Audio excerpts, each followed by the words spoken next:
Lo sabe, 11:30 es la hora convocada para iniciar esta marcha estudiantil. Una de las peticiones de los jóvenes apunta a que los recursos del Estado para la educación se entreguen directamente a las instituciones públicas. Queremos hablar de esta nueva movilización. En CNN nos acompaña Ricardo Carbone, él es académico de la Universidad Alberto Hurtado. Ricardo, gracias por venir. ¿Cómo le va?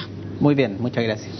Antes de entrar en el detalle y de los temas que están siendo relevantes, como la discusión del presupuesto en educación, el CAE y otras cosas, quería partir con usted dando quizá una mirada más general a la evolución que ha tenido este movimiento. Usted mismo me decía, estuve aquí contigo en este canal el 31 de julio, ya del año pasado incluso, y ¿cómo ha visto usted que ha evolucionado? ¿Ha perdido fuerza? ¿Ha habido mucha movilización?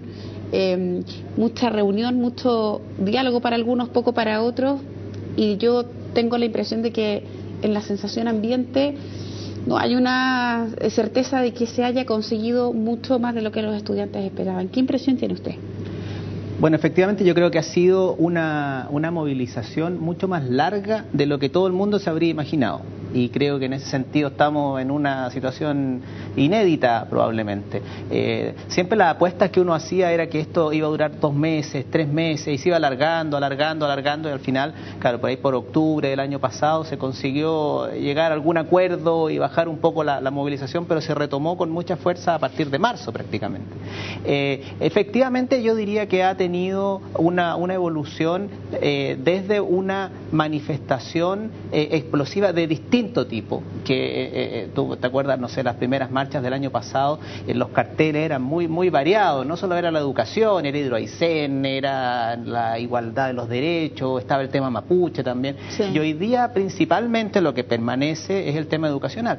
El tema educacional además asociado a educación superior, ni siquiera a la educación pública, porque los secundarios yo creo que han tratado de ir subiéndose a la movilización mediante estas tomas, marchas, etcétera, pero quienes tienen principalmente la conversación y la agenda está haciendo la educación superior. Entonces yo creo que efectivamente ha tenido una focalización en educación superior y marcada por estas marchas, en una parte, y por otra por una serie de trabajo también interno que se ha traducido en algunas mejoras legislativas, en algunas modificaciones al sistema, pero que se consigue algo y se sigue considerando insuficiente. Entonces es una situación bien difícil incluso de predecir lo que va a ocurrir. Yo creo que tampoco es fácil de imaginarse hacia dónde va a evolucionar. Una de las cosas que están hablando los estudiantes en esta manifestación y que resulta relevante es que es una marcha que se ubica en la antesala de la discusión del presupuesto, de ahí la relevancia, y entonces ellos dicen, el tema no es solo cuánto se gasta, sino que cómo y dónde se gasta. Los recursos siempre van a ser escasos. En ese sentido, Ricardo, ¿hacia dónde apunta su mirada respecto de, más allá de hablar de cifras o porcentajes de un presupuesto nacional, dónde debieran estar concentrados también los esfuerzos, que es algo que lo que están hoy día pidiendo mucho los estudiantes, saber en dónde va a estar puesto la mira de ese foco para mejorar la calidad de la educación en buenos términos? Sí. No es una pregunta fácil, o sea, desde lo más amplio, efectivamente los recursos son escasos y ya hay gran cantidad de proyectos que para el país son importantes. Hoy día estábamos con este tema de la posta central, entonces también en educación, o sea, en salud hay mucho que hacer, en educación, en medio ambiente, en energía, o sea, hay una cartera de proyectos enorme y todos son muy importantes para el país. Pero si uno va a educación, yo creo que es cierto, los recursos han aumentado de manera significativa, hay que mejorar la forma en la que estos recursos se invierten. No hemos logrado nosotros llegar a un acuerdo de cuál es el sistema de financiamiento que queremos como país para educación superior. Y eso porque no hemos llegado a un acuerdo de qué país queremos. O sea, tampoco tenemos claro qué país queremos ser, y en ese sentido es difícil definir cuáles son los sistemas educativos que necesitamos. Esto completamente gratuito, o sea, con cargo a impuestos, o es un financiamiento privado únicamente, o es un sistema mixto. Eso tiene que ver con lo que queramos hacer. Yo creo que también, por ejemplo, en el caso de educación superior, es cierto, los aumentos de recursos son importantes, pero la distribución de esos recursos en el sistema universitario es bien compleja. O sea, las universidades del CRUCH tienen una cantidad mucho mayor de recursos únicamente por pertenecer al CRUCH. No está asociado a calidad. Yo no digo que todas las privadas sean buenas y que todas las del CRUCH sean malas. Y no necesariamente, perdón, corrígeme si estoy en el error, pero no necesariamente porque los estudiantes más necesitados vayan necesariamente a la Universidad del CRUCH. No, o sea, en las universidades del CRUCH es muy heterogénea la realidad. Hay universidades de primer nivel y otras universidades mucho menos importantes o más centradas en la docencia, otras más centradas en investigación, otras complejas. Pero efectivamente, no necesariamente en las universidades del CRUCH están yendo hoy día los estudiantes que necesitan más ayuda. Ricardo, la información más actualizada y que de hecho ayer se promulgó la ley por parte del presidente Piñera es aquello que se concreta con la rebaja en el CAE, el crédito con aval del Estado, que era de un 6% a un 2%. Son 4 puntos porcentuales, mucho o poco hay una rebaja. ¿Logra resolver en algo o al menos descomprimir en algo la tremenda mochila que significa para un estudiante y su familia tener que vivir endeudado tanto tiempo con esta rebaja? ¿Qué impresión tienen ustedes allí en la Universidad Alberto? No, por cierto, una rebaja de 4 puntos porcentuales en un crédito largo se nota, es importante. La asociación a la contingencia, que en el fondo no se va a pagar más de un 10% por un periodo definido, y si en ese periodo no se alcanza a pagar toda la deuda, esa se extingue. Yo creo que también son ayudas importantes. Sí, yo creo que es una mejora al sistema de financiamiento, pero si uno tiene, como te decía recién, la impresión que la educación no debiese ser financiada de manera privada, esto es una mejora del crédito, un poquito más barato, pero sigue siendo un financiamiento asociado a un crédito y pagado por la persona, no por el conjunto de la sociedad. Esa deuda también a la que muchos estudiantes se tienen por necesidad que someter, también obedece a que la duración de las carreras, y es un tema que ha sido cubierto y discutido también dentro de todo este panorama general de la educación, porque las carreras son tremendamente largas, a excepción de profesiones como la medicina, como determinadas ingenierías que requieren de una capacitación de bastantes más años que cualquier otra carrera.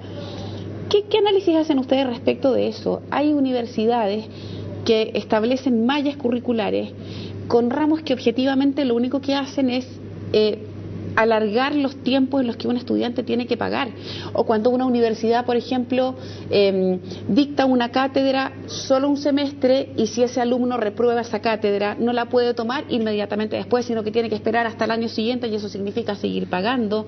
Hay una serie de vicios que hay ahí. Sí. ¿Qué pasa con eso también de la duración de las carreras que implica el endeudamiento mayor de los alumnos? Yo creo que es una discusión muy interesante. Primero, la discusión de acortar las carreras es un poquito ficticia, porque hay que distinguir entre la duración teórica de la carrera y la duración real. Correcto. Hoy día la duración real de las carreras es casi 1 año y medio más de lo teórico. Entonces, un estudiante que dice que va a demorarse 5 años según la malla, el plan de estudio, en general, en promedio, se demora 6 y medio, 7 en carreras más largas, más todavía, o carreras más difíciles.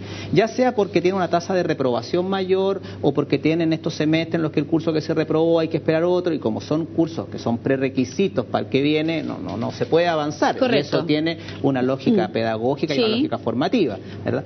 El punto acá, yo más que hablar de acortar las carreras, yo creo que hay que apuntar a flexibilizar la duración de las carreras. ¿En qué? A ver, explíquenos. Cuando uno tiene una buena evaluación del perfil de ingreso de los estudiantes y tiene claro cuál es el perfil de egreso, uno puede hacer trayectorias académicas y formativas diferenciadas. Si tú vienes de un colegio en el que tenían muy buena matemática y tenían muy buen lenguaje, y además tuviste la posibilidad de viajar, a lo mejor vas a poder demorarte en una carrera que en promedio, no sé, o la duración teórica es de 5 años, tal vez vas a poder demorar 4. Pero otro estudiante que viene de otro colegio, que tenía más dificultad, etcétera, a lo mejor se va a demorar 6. Entonces, lo que uno debiera buscar es flexibilizar la duración, asegurando que tú llegues, ¿no es cierto?, a tener un perfil de egreso que te permita desempeñarte de manera exitosa en el mundo del trabajo o en el mundo académico.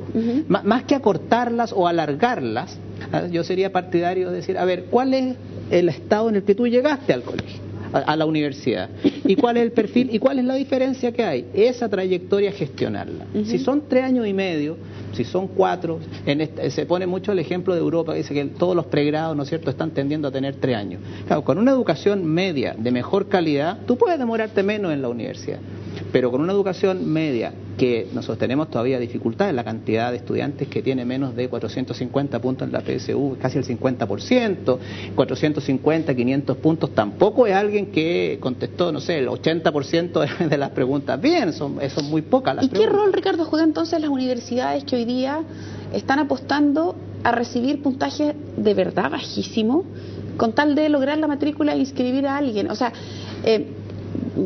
tengo la impresión que probablemente ahí desde las universidades, todas, también debía haber una autocrítica de decir, no puedo recibir o no puedo pretender formar a un profesional en determinada área con 400 puntos en una PSU. Sí. ¿Qué pasa ahí con las universidades que parece que muchas veces ni siquiera piden mínimos en la PSU?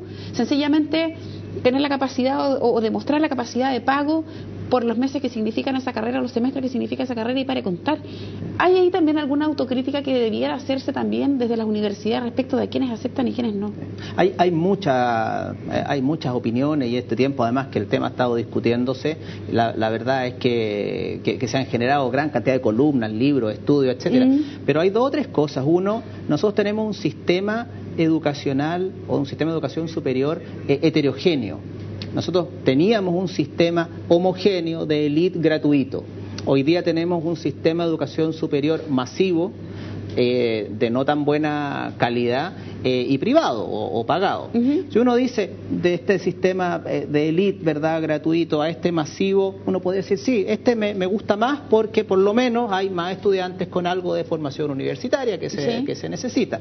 Ahora, en el sistema hoy día hay universidades que hacen una apuesta por formar estudiantes con bajo puntaje y tienen dispositivos de apoyo y tienen acompañamiento y consiguen generar un profesional competente. Y hay otras que no hacen nada y que definitivamente es una estafa. Entonces, meterlas a todas y decir, estas no funcionan. Yo creo que hay muy buenos proyectos y hay otros proyectos que no son muy buenos.